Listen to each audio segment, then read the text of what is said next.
A Rádio Transmundial apresenta Ponto de Encontro, um novo projeto de vida para solteiros, divorciados e viúvos. Programa semanal com boas recomendações para a sua vida.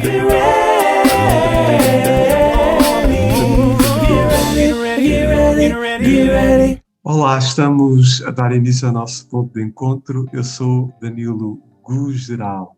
Deixo já um grande abraço a todos os nossos ouvintes das várias web rádios, mas também da Rádio Capital em Maputo e da Rádio Clube do Mafra. Olá, doutora Ângela. Olá, pastor Danilo, como está? Ótimo, hoje está um dia lindo, nem sempre é assim, né? Mas é verdade. A primavera chegou e isto sempre traz outro ânimo. Deixa-me apresentá-la rapidamente, antes de enfaticamente agradecer a sua presença. Quero vos dizer, amigos ouvintes, que a doutora Ângela tem um mestrado em Psicologia Social da Saúde e coordena o nosso gabinete de psicologia, o gabinete do Celebrando Restauração da ECMAB. Muito obrigado, doutora Ana, pela sua presença. Eu é que agradeço o convite. Então, vamos falar da nossa série Cuidando-nos e hoje vamos nos focar nos idosos com mais de 80 anos. Na quarta idade. Na quarta idade. E estão aí para durar, não é? Sim. Pronto, o que hoje em dia nós percebemos é que realmente a longevidade está a aumentar, não é? E temos pessoas numa fase da vida bastante avançada, mas que ainda têm uma vida ativa. Portanto, ainda são, alguns deles ainda são autónomos, independentes. Algumas características, doutora Ângela, desta faixa etária, do pessoal com mais de 80? Lá está, depende muito de pessoa para pessoa, de idoso para idoso. Podemos ter idosos com 80 anos que estão mais debilitados, que estão, por exemplo, até já acamados, já a sofrer com algumas demências, como Alzheimer ou doença de Parkinson, ou mesmo sem ter demências, mas estarem mais fragilizados na sua saúde, não é? Com as doenças habituais que nós infelizmente vemos crescer, como a diabetes, problemas cardiovasculares, e aí esses idosos, claro que são pessoas muito mais vulneráveis, muito mais frágeis, que precisam de cuidados muito específicos, de um acompanhamento diário, não é? De ter alguém junto deles, não podem estar sozinhos, precisam de ajuda para as tarefas da vida diária. E depois temos aqueles que, apesar de já terem 80 anos, já até 90 anos, ainda fazem a sua vida, ainda trabalham nas suas coisinhas, ainda conduzem, como que há tempos eu tive conhecimento do pai de uma amiga minha, que com 90 e alguns anos ainda conduz, ainda vive sozinho. Portanto, tem a prestação de auxílio, portanto, em termos de alimentação, etc. Mas ele vai à vidinha dele, faz a vidinha dele sozinho. E tinha, por exemplo, o meu sogro, que faleceu de uma doença oncológica, mas que até enquanto foi vivo e até ser diagnosticada a doença, ele ainda subia às árvores, às cerejeiras, para apanhar. Portanto, está a ver, isto não é algo que se coloque numa caixa e diga, são todos assim. Não, ainda que às vezes haja esse estereótipo, mas não é assim. Depende muito de pessoa para pessoa. E com a situação do Covid, a seu ver, quais são as necessidades principais gerais a partir de agora? Porque se calhar apareceram novas necessidades, pelo menos em Portugal, né? Mas provavelmente nos outros países e nas comunidades lusófonas que nos acompanham, na Suíça, na Inglaterra, etc., as coisas estiveram um pouco paradas a nível de cuidados hospitalares, etc. Exato. As necessidades foram essas que a doutora Ângela referiu, principais? Eu penso que tem muito a ver com essas questões mais ligadas à saúde, não é? Portanto, por causa da pandemia e tendo em conta o forte encargo e sobrecarga que houve, portanto, e ainda está a haver, não é? Sim, é verdade. Nos hospitais as pessoas, e também o medo associado à própria pandemia fez com que muitas pessoas, aliás, na generalidade de toda a gente, não é? Fez com que as pessoas tivessem receio de se deslocar aos hospitais, em situações de saúde, e depois isso obviamente que vai agravar, para quem já tem problemas de saúde, vai agravar, não é? Se a pessoa não tem assistência médica ou não procura assistência médica, quem já tem esses problemas, como por exemplo os diabetes, as doenças cardiovasculares, portanto aquilo que nós já falámos há pouco, não é? E outras doenças, e se a pessoa não tiver essas fragilidades todas e não tiver alguém que esteja com ela, que a acompanhe e que zele por essa assistência, é óbvio que isso vai agravar-se bastante, não é? E provavelmente poderá até haver, e como nós já temos visto até nas notícias, que houve um excesso de mortalidade este ano. Pois é verdade. Não é? Pelo menos aqui em Portugal foi incrível. Sim. E que pode também estar associado não somente à Covid, mas também ao facto das pessoas não terem tido, portanto, o auxílio médico que necessitavam e muitas vezes por elas próprias terem tido medo de ir, terem tido receio de ir às hospitais, aos centros de saúde, etc. Não é? Exatamente. Então penso que a nível de saúde vai haver muitas necessidades, não só para os idosos, para eles essencialmente, mas para a população em geral, não é? Sim, eles talvez tenham uma característica que é necessitarem de mais apoio, né? De uma rede de apoio, que em alguns locais é mais eficaz, é mais efetivo e noutros locais não. Exato. Não só em Portugal, em Moçambique, mas em qualquer país, não é? Há cidades onde isso funciona melhor. Na sua opinião, esta pandemia terá trazido para esta faixa etária alguma enfermidade, alguma doença nova, específica? Por exemplo, do foro mental, com eles não tanto? Sim, também. Não, para eles também, repare, é assim, o isolamento, não é? A que as pessoas têm estado, portanto, votadas, o isolamento, não é? Falava-se inicialmente em isolamento social, na realidade é um isolamento físico, mas também poderá haver pessoas que estão mesmo em isolamento social. Sim. E esse isolamento é muito prejudicial para a saúde mental. As pessoas precisam de estar umas com as outras, as pessoas precisam de contactar com os familiares, contactar com os vizinhos, com os amigos.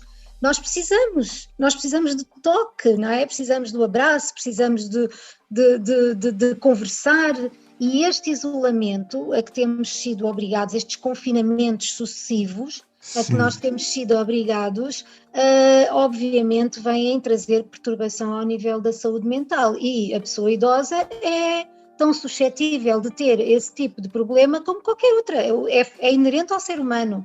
Portanto, não tem nada a ver com idade, não tem nada a ver com... Tem a ver com a situação em que a pessoa está, e nós sabemos que há imensos...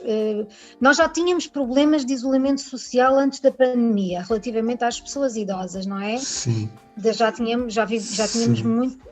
Aliás, houve uma altura em que ouvíamos falar imenso em pessoas idosas que morriam em casa sozinhas. E eram encontradas 3, 4, 5, 7 meses depois. Sim, até os vizinhos só se apercebiam quando começavam a sentir o cheiro, não é? Pois. Portanto, nós já tínhamos um problema de isolamento social dos idosos bastante preocupante. E obviamente que com a pandemia isso agravou, não é? Porque as famílias deixaram de poder estar com os seus idosos, os idosos nos lares deixaram de poder receber as suas famílias. Hoje víamos aqueles abraços com... Exato. Com a proteção plástica, não é? Com aquelas mangas, é verdade. Tanto plástico, não sei se isso é bom para o nosso planeta, não é? Os plásticos... Pois, mas em tempos de pandemia... Pois... Eu acho incrível a criatividade que algumas instituições tiveram para conseguir manter os seus idosos próximos das famílias, para os que estavam institucionalizados, não é? E com algum contacto físico até, e com algum visual contacto físico em alguns casos, sim. Mas o isolamento traz muitos problemas de saúde mental, e obviamente que isso agrava, e principalmente relativamente às demências, é um fator também de algum agravamento. Portanto, em relação à saúde mental, nós sempre pensamos nas demências, mas também podemos falar de depressões, não é? Sim, a depressão agrava a demência, como é óbvio. Ou seja, portanto, a vontade de desistir, sim, de viver, pode vir também como consequência de uma depressão, sim, não é? Sim, com certeza. Daí ser muito importante os afetos e a família e a proximidade. Com certeza. O tema de hoje é cuidando-nos. Que tipo de apoio institucional em Portugal os idosos podem beneficiar? Porque podemos ter amigos aqui que tenham pais e avós e que estejam numa situação muito difícil, subcarregados e por também não conhecerem bem o tipo de apoios. Claro, com certeza. É assim, a Segurança Social tem diversas situações em que podem dar apoio aos idosos. Portanto, esse será o primeiro passo, é dirigirem-se à Segurança Social, especificar, porque depois também depende de situação para situação, não é? Especificar o problema, a necessidade, e depois a Segurança Social encaminha. Temos também o acesso aos centros de saúde, que também têm formas de apoiar. Temos, por exemplo, nas juntas de freguesia, se tiverem as assistentes sociais, recorrer a uma assistente social numa junta de freguesia, mesmo num hospital. Mesmo num hospital. Portanto, as assistentes sociais normalmente fazem os encaminhamentos.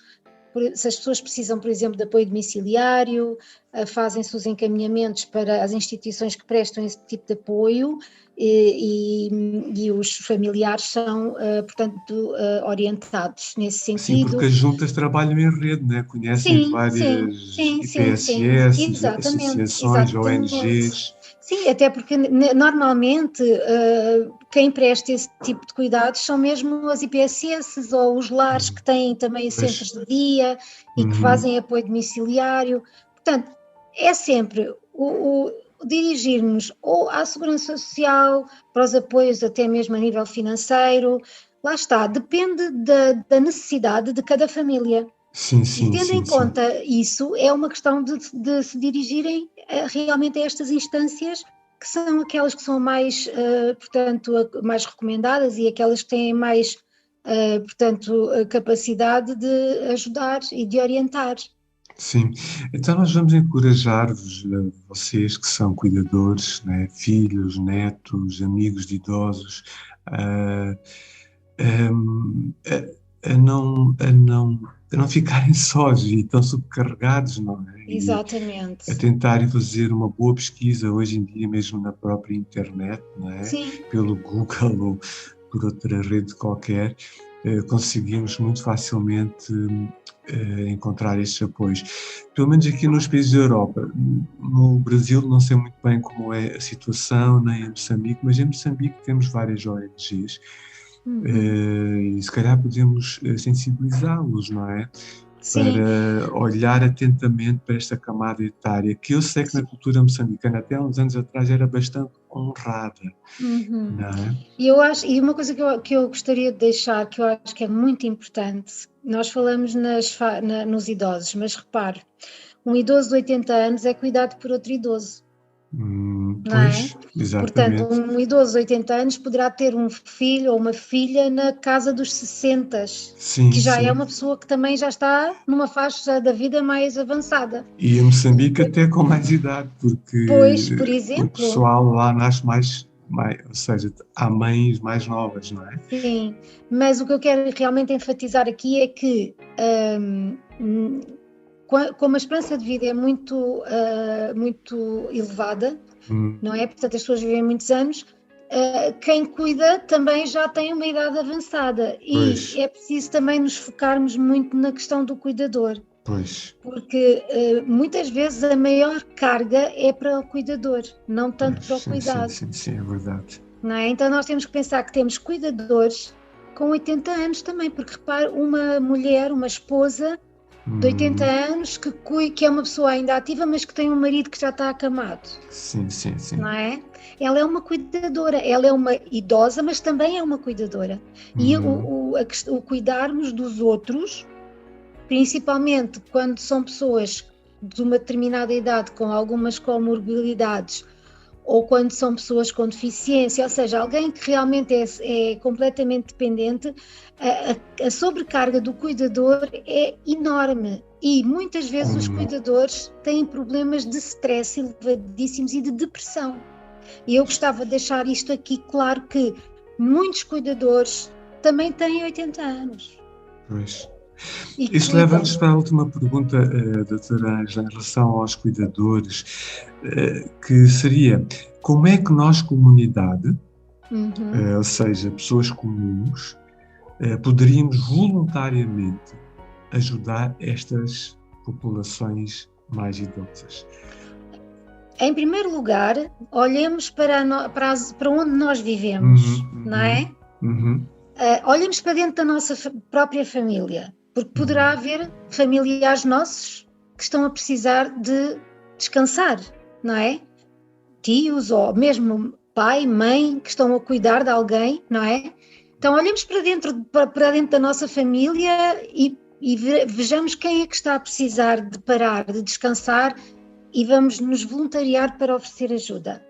Depois olhemos para o prédio onde nós vivemos, não é? Tentar perceber se há idosos no prédio, se são idosos que estão com sobrecarga porque estão a cuidar de outros idosos, ou mesmo pessoas mais novas, mas que estão a cuidar dos seus pais, ok?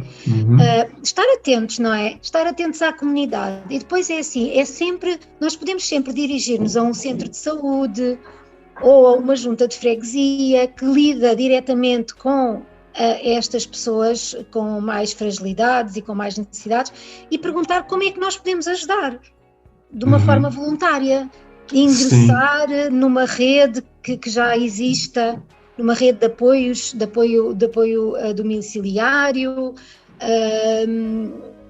Podemos sempre nos informar junto das edilidades, das comunidades, portanto das juntas, das câmaras, dos centros de saúde. Como é que nós podemos ajudar? Podemos, por exemplo, ir junto aos lares, porque às vezes nos lares também precisam de voluntários para ler um livro aos idosos, para fazer uma atividade, ok? Então a questão é só nós nos dispormos, porque há muitas formas de sabermos como é que nós podemos ajudar, até indo à polícia, por exemplo. Nós sabemos que hoje em dia, em muitos lugares, principalmente nas aldeias e em lugares mais isolados, a polícia vai ter com os idosos, eles têm uma lista de pessoas que precisam de cuidados, que estão mais isoladas. É a melhor forma. Estarmos atentos e irmos junto das instituições e saber o que é preciso fazer. Podemos, né, tirar algumas horas por semana, ou quinzenalmente, para fazer uma tarde por semana. Sim. E também as nossas igrejas, não é?